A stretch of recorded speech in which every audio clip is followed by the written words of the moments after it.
Hello everyone, welcome back to my channel. In today's lecture, we are going to discuss another topic of HRM. देखो HRM में हमने discuss कर रहे हैं हम HR प्लानिंग के बारे में. फर्स्ट पार्ट में हमने डिस्कस किया था कि HR प्लानिंग का इंट्रोडक्शन कवर किया, मीनिंग, डेफिनेशन और फीचर्स. एंड सेकेंड पार्ट में हमने डिस्कस किया है कि नीड क्या होती है HR प्लानिंग की, right. And in today's lecture we are going to discuss objectives of HR planning, HRP. ठीक है, HR प्लानिंग के ऑब्जेक्टिव्स क्या होते हैं आज के लेक्चर में हम डिस्कस करने वाले. देखो फर्स्ट आपको ना देखो ऐसे लगेगा नीड और ऑब्जेक्टिव कुछ कुछ सिमिलर पॉइंट्स ही लगेंगे, आप कर सकते हैं. बट एक चीज़ आप ध्यान रखें, जब भी आप ऑब्जेक्टिव्स करते हैं ना तो आपको ये बताना होता है कि हम इसको पूरा करने के लिए कर रहे हैं. तो आपको हर लाइन के आगे, हर हेडिंग के आगे टू वर्ड लगना होता है. ठीक है, TO आप देख सकते हैं हर पॉइंट के आगे टू लिखा हुआ है. बट अगर आप इन टू को हटा देंगे तो यही पॉइंट्स आपके नीड में भी आ सकते हैं. ठीक है ना, चलिए स्टार्ट करते हैं. Objectives of HR planning. First one is to recruit and maintain HR of requisite quantity and quality. देखो HR प्लानिंग क्यों करी जाती है, सो दैट आप अपने ऑर्गेनाइजेशन में मतलब जितनी रिक्वायरमेंट है, जितने लोगों की रिक्वायरमेंट है और जिस टाइप के लोगों की रिक्वायरमेंट है, क्या क्वालिफिकेशन, क्या स्किल्स होनी चाहिए, क्या कंपिटेंसीज होनी चाहिए, उसी टाइप के लोगों को रिक्रूट कर सके एंड उन्हें आप मेंटेन कर सके. ठीक है, to recruit and maintain HR of requisite quantity and quality. Second one is to predict the employ turnover and make the arrangements for minimising turnover. Second point क्या है कि आप ये चेक कर पाओ कि एम्प्लॉय टर्नओवर रेट क्या है आपके ऑर्गेनाइजेशन में. और आप उसके बाद अब देखो, सबसे पहले आप एक बताओ बात कि जब आपको पता चलता है कि कोई चीज़ है, कोई प्रॉब्लम आपको दे रहा है, तो आप क्या सिर्फ उसको जान के छोड़ देते हो कि हाँ इस चीज़ में मुझे प्रॉब्लम हो रही है, उसको सॉल्व करने का, उसे कैसे टैकल करने का आप वेज फाइंड आउट करते हो. ऑब्वियस है आप उस चीज़ को टैकल करने के लिए वेज को फाइंड आउट करते हैं.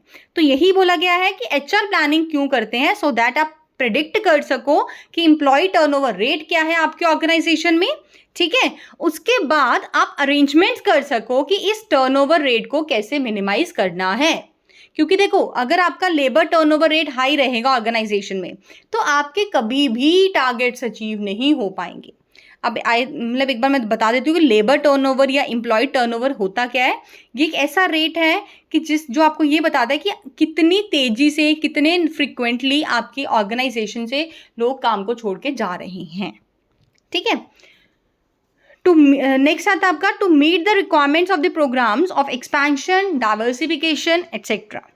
अगर आप ये चाहते हैं, मतलब HR प्लानिंग क्यों करते हो, सो दैट आप अपने जो भी आपके एक्सपेंशन, डाइवर्सिफिकेशन प्रोग्राम्स की जो भी रिक्वायरमेंट्स हैं उन सबको मीट कर सको. ठीक है, फोर्थ वन आता है आपका to ensure higher labour productivity. Higher labour productivity के लिए आपको करना पड़ता है HR प्लानिंग. देन आता है HR प्लानिंग आप करते हो सो दैट आप इम्पैक्ट ऑफ टेक्नोलॉजी का एंटिसिपेट कर सको on work, existing employees and the future HR requirements. कि क्या इम्पैक्ट होता है टेक्नोलॉजी का, इसको एंटिसिपेट किया जाता है. किसके ऊपर देख रहे हैं इम्पैक्ट को, 3 लोगों के ऊपर. काम के ऊपर क्या इम्पैक्ट है, एग्जिस्टिंग एम्प्लॉयज के ऊपर क्या इम्पैक्ट होता है और फ्यूचर HR रिक्वायरमेंट्स के ऊपर टेक्नोलॉजी का क्या इम्पैक्ट पड़ता है. इसलिए हम क्या करते हैं, HR प्लानिंग करते हैं. ठीक है, नेक्स्ट आता है आपका to progress the knowledge, skill, standards etcetera. क्या करते हैं कि HR प्लानिंग हम क्यों करते हैं, ताकि हमारे जो भी एम्प्लॉयज़ हैं, जो भी हमारे ह्यूमन रिसोर्स हैं, उनकी नॉलेज, उनके स्किल, उनके स्टैंडर्ड्स, टारगेट्स, इन सब में एनहांसमेंट देखने को मिले आपको. ठीक है, next one is to appraise the surplus और shortage of HR and take actions accordingly. देखो HR को हायर करना है, नो डाउट, ठीक है, बट ना तो वो बहुत ज़्यादा होना चाहिए, ना ही उनकी शॉर्टेज होनी है. इनके बीच में ट्रेड ऑफ मेंटेन रहना चाहिए. क्योंकि अगर ज़्यादा सरप्लस बचेगा, ज़्यादा आपके पास HR बिना मतलब से पड़े तो आइडल बैठे रहेंगे, आपको ज़्यादा पे करना पड़ रहा है ना, और आप उनसे काम भी नहीं करवा रहे हो. लेकिन अगर आपकी शॉर्टेज है HR की, ठीक है, तो आपके जो भी टारगेट्स हैं, जो भी आपके गोल्स हैं, ऑब्जेक्टिव्स हैं, वो कभी भी आप अचीव नहीं कर सकोगे. तो इसीलिए कहा गया है कि आपको मतलब अप्रेज करना है. अप्रेज का मतलब क्या है, यहाँ पे एनालाइज करना, आइडेंटिफाई करना, डिटरमाइन करना है कि क्या HR सरप्लस तो नहीं है या क्या HR आपके शॉर्ट तो नहीं है. अगर है ऐसा तो आपको अकॉर्डिंगली एक्शंस भी लेने पड़ते हैं. Clear. Next one is to maintain pleasant industrial relations by maintaining optimum level of HR. आप क्या करते हो कि HR मतलब प्रॉपरली मेंटेन करके आप जो भी इंडस्ट्रियल रिलेशंस होते हैं ना उसको भी प्लेजेंटली मेंटेन करके चलते हो. Next one is to minimize imbalances caused due to non-availability of HR of right kind, right number in right time and right place. देखो एक बार दोबारा पढ़ते हैं. To minimize imbalances को भी कम करने के लिए आप HR प्लानिंग करते हो जो कि क्रिएट होते हैं due to non availability of HR of right kind, right number at right time and right place. ठीक है. Next one is to make the best use of its HR. जितने भी आपके ह्यूमन रिसोर्सेज आपके पास available हैं उन सब का बेस्ट यूटिलाइजेशन करने के लिए हम क्या करते हैं, HR प्लानिंग. या हम ऐसा बोल सकते हैं कि HR प्लानिंग क्यों करते हैं, सो दैट आपके जितने भी ह्यूमन रिसोर्स अवेलेबल हैं कंपनी में, ऑर्गेनाइजेशन में, उनका प्रॉपरली यूटिलाइजेशन किया जा सके. मतलब उनके पोटेंशियल को आप यूज कर सको, उनकी जो स्किल्स हैं, जो उनके अंदर एक्सपर्टीज है, उसको आप प्रॉपरली यूटिलाइज कर सको ताकि आपके जो भी टारगेट्स हैं, जो भी आपके गोल्स हैं, उनको अचीव कर सके. ठीक है. और next one is to estimate the cost of HR. अब देखो HR को हायर करना है, ठीक है. अब HR को हायर करने के लिए आप उन्हें पे भी तो करना पड़ेगा ना. ऐसे तो है नहीं कि आपके एम्प्लॉयज फ्री में आपका काम करेंगे, नो, आप उन्हें पे करेंगे. तो कितना खर्चा आने वाला है उनको रिक्रूट करने में, उनको सेलेक्ट करने में, उनकी ट्रेनिंग में, ठीक है. इन सब का भी एस्टिमेट आप पहले से ही लगा लेते हो सो दैट आपको पता हो कि हमें कितना मतलब एक्सपेंडिचर होगा इनके कारण और हमें इनसे कितना बेनिफिट अवेल करना है. क्योंकि देखो जितना खर्चा हो रहा है उनकी रिक्रूटमेंट पे, सिलेक्शन पे या बोलते ट्रेनिंग डेवलपमेंट पे, तो कम से कम उस चीज़ को कवर करके कुछ तो बेनिफिट हो ना ऑर्गेनाइजेशन को.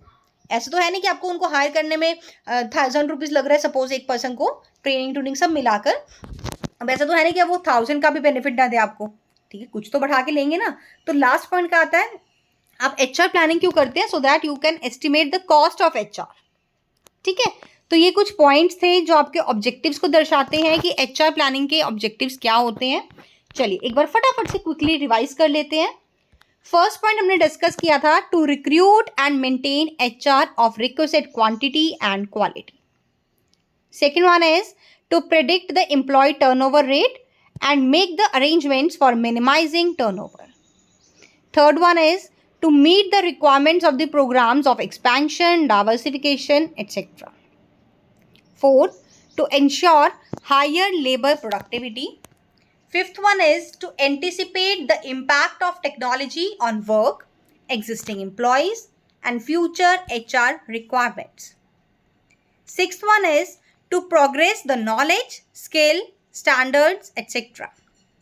Seventh, to appraise the surplus or shortage of HR and take actions accordingly. Eighth one is to maintain pleasant industrial relations by maintaining optimum level of HR. Ninth one is to minimize imbalances caused due to non-availability of HR of right kind, right number, at right time and at right place. And the 10th one is to make the best use of its HR. And the last one is to estimate the cost of human resource. I hope you like this video. Thanks and have a wonderful day.